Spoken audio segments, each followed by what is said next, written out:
Hello. Welcome back, everyone. Bonjour. Bonjour. That means hello in French.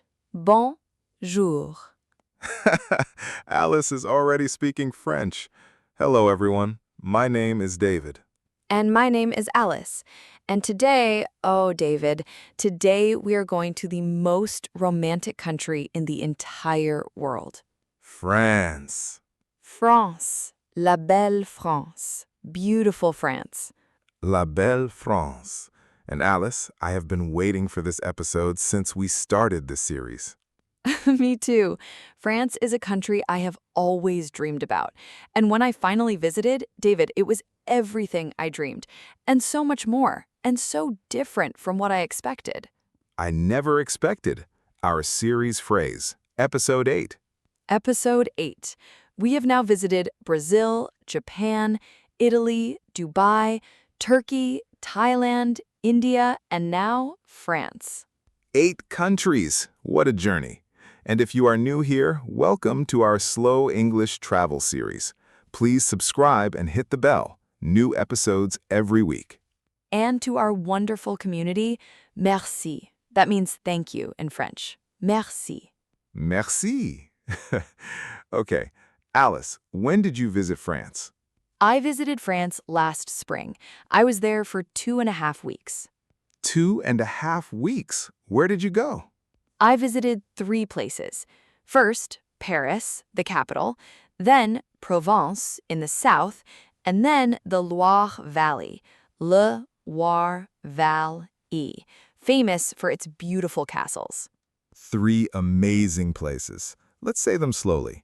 Paris, Paris, Provence, Provence, Provence, Loire Valley, Loire Valley. Loire Valley. Perfect. Now, before you went, what did you expect France to be like? Okay, before I went, I expected the Eiffel Tower, croissants every morning, rude Parisians who don't speak English, wine everywhere, beautiful fashion, art museums, and lots of cheese. Rude Parisians. That is a very common idea about France. Very common. And David, some of it was true, but most of it completely wrong, in the best possible way. France surprised me deeply. Let me tell you everything. Please, tell us everything. Let's start with Paris, the city of light. The City of Light. Paris is called this because it was one of the first cities in Europe to use electric streetlights, and because it has always been a city of ideas, art, and culture, a light for the world. A light for the world in every sense. And David, arriving in Paris for the first time, it is like stepping into a painting. The buildings are so beautiful, all made of pale cream stone, all the same height, all with iron balconies and gray rooftops. It looks like one long, continuous, beautiful painting. One long, continuous painting. And the streets, wide, tree-lined boulevards, boulevards. That is the French word for wide roads with trees on both sides, and little cafes on every corner, with chairs facing the street, not facing each other, facing the street. Chairs facing the street. Why? Because in Paris, watching the street is entertainment. Parisians sit at cafes for hours, drinking coffee, watching people walk by, thinking, talking, just being. It is the art of doing nothing, like dolce far niente from Italy, but French style. Dolce far niente, French style. In French, they call it flâner, to wander without purpose, to stroll slowly through the city with no destination, just enjoying what you see. Flâner, to wander without purpose. What a beautiful concept. And Paris is the perfect city for flânering. Every street is beautiful. Every corner has something to discover. A hidden courtyard, an old bookshop, a flower market, a pâtisserie. Pâtisserie. That is a French pastry shop with the most beautiful cakes and pastries in the window. Beautiful cakes in the window. Like jewelry. The pastries in Paris look like jewelry. Small, perfect, colorful, and they taste even better than they look. Now, the Eiffel Tower. You expected it. Was it as good as you expected? David, the Eiffel Tower is one of those things, like the Taj Mahal, where you think pictures have prepared you, but they haven't. Tell us. I arrived at the Champ de Mars, the large park in front of the Eiffel Tower, at night, and I turned the corner, and there it was, lit up in gold light against the dark blue sky. And every hour, at the top of every hour, the whole tower sparkles. Thousands of tiny lights flashing and twinkling all over it for 5 minutes. It sparkles. Like someone threw 1,000,000 diamonds into the sky. I stood there with my mouth completely open, and then I started laughing out of pure joy because it was so beautiful and so unexpected and so magical. Laughing out of pure joy. I love that reaction. And a French woman standing next to me, she looked at me laughing, and she smiled and she said, "C'est magnifique, non? It is magnificent, no?" C'est magnifique. C'est magnifique. It is magnificent. And I said, Oui, c'est magnifique. Yes, yes, it is magnificent." And she laughed. And for one moment, two strangers, different countries, different languages, connected by a sparkling tower in the night sky. Connected by a sparkling tower in the night sky. Beautiful. And what about the rude Parisians? Was that true? Completely false. Every Parisian I met was warm, helpful, and kind. But, and this is important, you must try to speak French first. Ah, you must try. Yes, if you walk up to a Parisian and immediately speak English, they may seem cold. But if you first say, Bonjour, excusez-moi, parlez-vous anglais? Hello, excuse me, do you speak English? They completely change. They change completely just because you tried. Their whole face opens up. They smile, they help, they appreciate that you respected their language. Just try. Even 2 words of French and the whole experience of Paris changes. Just try. That is the lesson for France and for life. Alice, the food. French food is world famous. Tell us everything.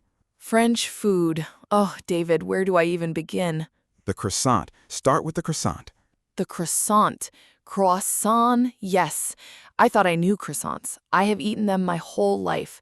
From supermarkets, from coffee shops, croissants wrapped in plastic.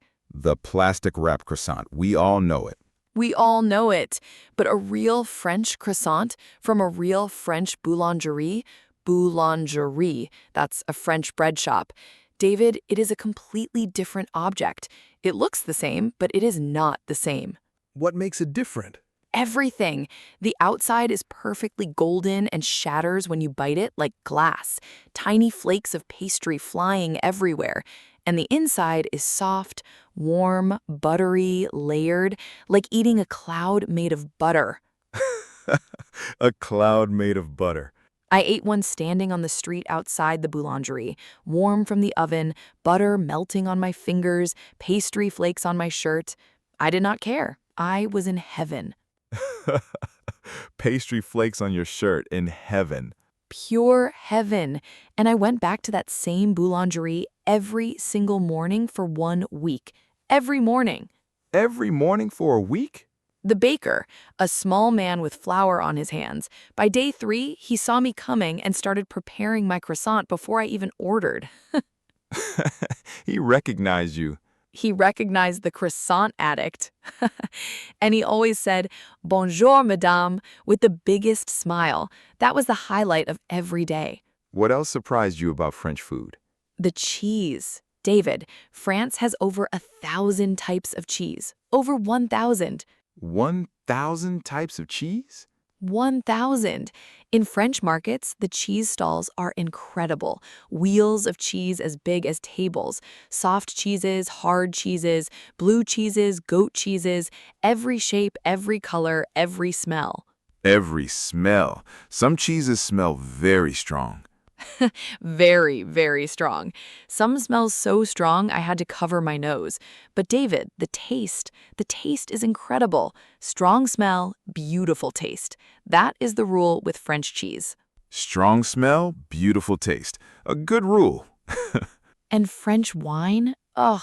In the evenings, I would sit at a little cafe, a glass of red wine, a small plate of cheese and bread, and I would watch the sunset over the Paris rooftops.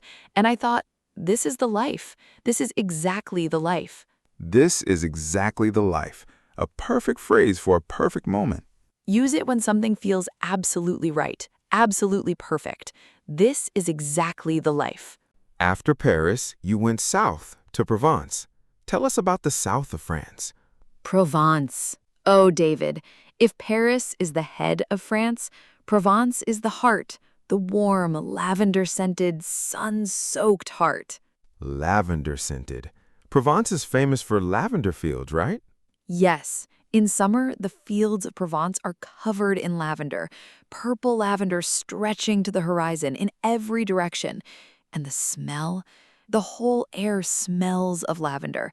Soft, sweet, calming. The whole air smells of lavender.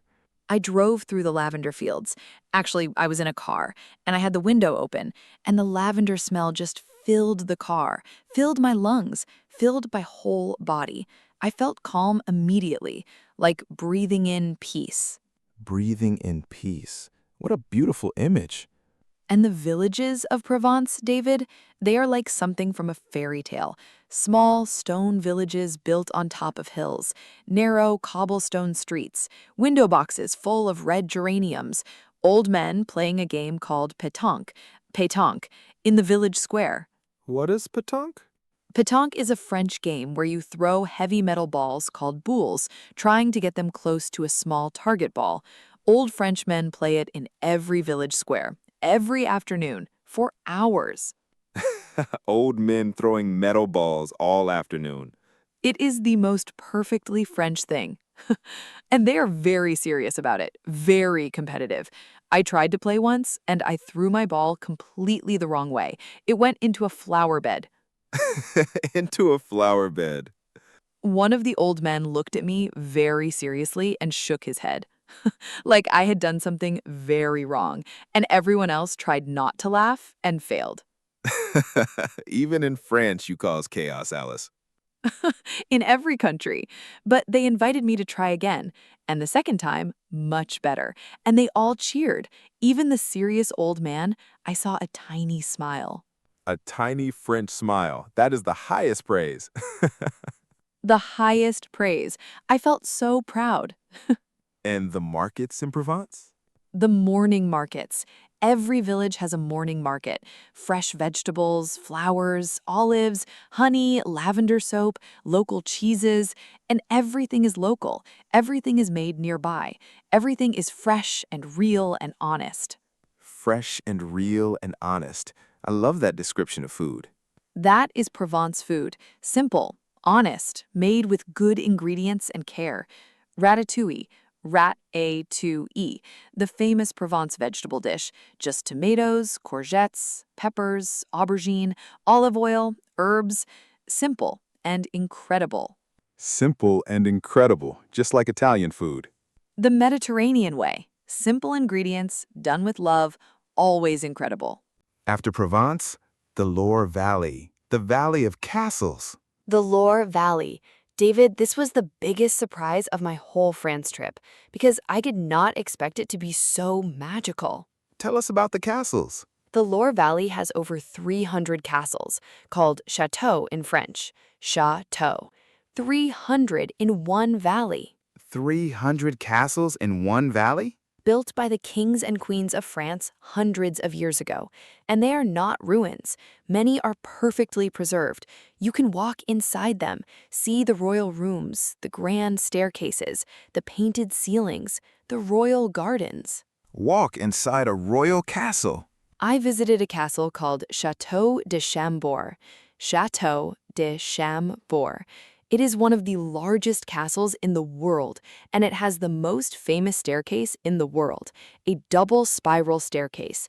Two staircases wound around each other, so if you go up one and someone goes up the other, you can see each other through the gaps in the middle, but you never actually meet. Two staircases wound together but never meeting?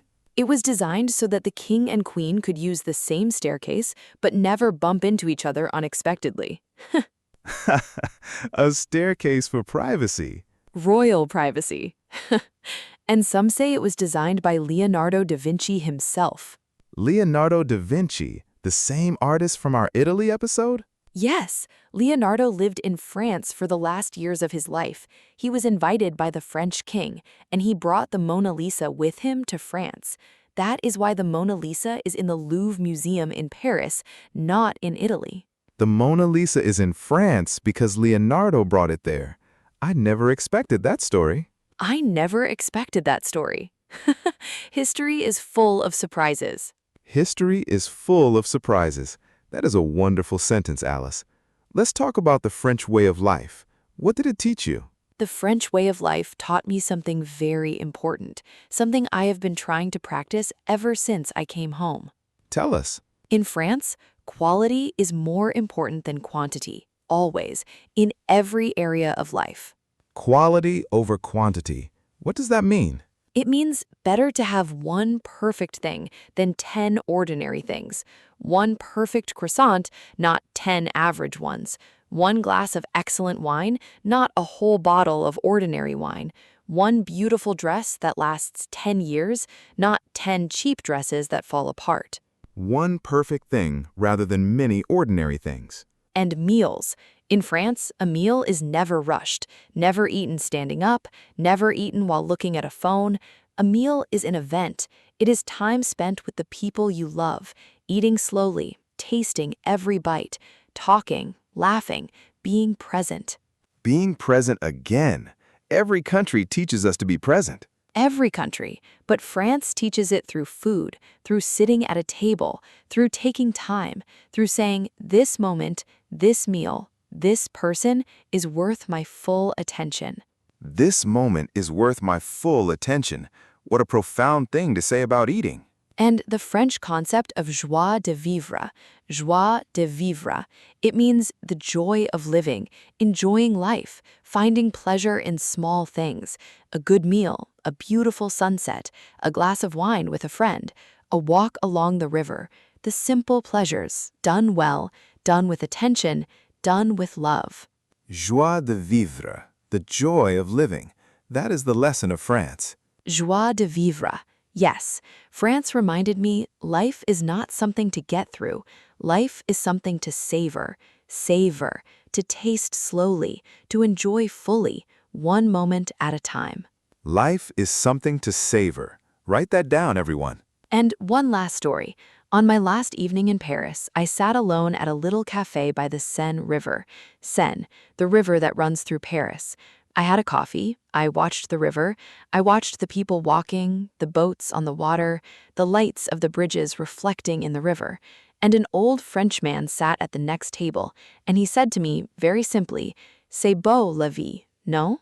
Life is beautiful, no?" C'est beau la vie. C'est beau la vie. Life is beautiful. And I said, "Oui, c'est très beau. Yes, it is very beautiful."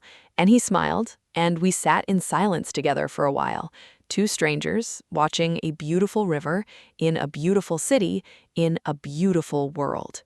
That is the most beautiful ending to any episode in our whole series. Softly, France does that. It makes you see the beauty that was always there. You just needed to slow down enough to notice it. Okay, everyone, time to review our key phrases from today. Ready. Our series phrase, always. I never expected. For example, I never expected the Eiffel Tower to make me laugh with pure joy. Second phrase, wandering slowly with no destination. Flaner. To wander without a purpose. To stroll and enjoy. No hurry, no destination. Third phrase, when something is absolutely perfectly right. This is exactly the life, when a moment feels completely, absolutely perfect. Fourth phrase, enjoying life through small, beautiful things. Joie de vivre, the joy of living, savoring every moment. And our French bonus phrase? C'est magnifique. C'est magnifique. It is magnificent. Use it for anything beautiful. C'est magnifique. Let's say all 5 together, slowly. I never expected. Flaner. This is exactly the life. Joie de vivre. C'est magnifique. Magnifique. Practice these phrases this week, everyone. Okay, everyone, final question. Alice, if someone wants to visit France, what is your #1 advice? Slow down. That is my advice. France cannot be rushed. France must be savored. Do not try to see everything. Do not fill every hour. Leave empty hours for wandering, for sitting in cafes, for getting lost in a village market, for watching the light change on old stone buildings, for eating one perfect meal very, very slowly. Slow down and France will give you everything. Slow down and France will give you everything. Beautiful. And learn a few French words, just a few. Bonjour, merci, s'il vous plaît, please, excusez-moi, excuse me. These 4 words will open every door in France. 4 words, every door opens. I promise, the French love when you try. They love when you respect their language, even imperfectly, even badly. Try, and they will love you for it. Try, and they will love you for it. That is true everywhere, isn't it? Everywhere. In every country in this series, trying has always been rewarded. Always. What a beautiful lesson for 8 episodes. C'est beau la vie, David. Life is beautiful. C'est beau la vie. Everyone, your comment challenge today. Finish the sentence. I never expected. Tell us your biggest surprise. And which country from our 8-episode series is your dream destination? Tell us in the comments. We read every single comment. Everyone makes a smile. Please like this video if you enjoyed it. It helps us so much. And subscribe for more slow English every week. Toujours gratuit, always free. Toujours means always in French. Toujours. Thank you for learning English with us. You are extraordinary. Keep going. Slow down, savor every lesson. Joie de vivre. This is David. And this is Alice. See you in the next episode. Goodbye. Au revoir. Au revoir. That means goodbye in French. Au revoir, everyone. Au revoir. C'est magnifique. Goodbye.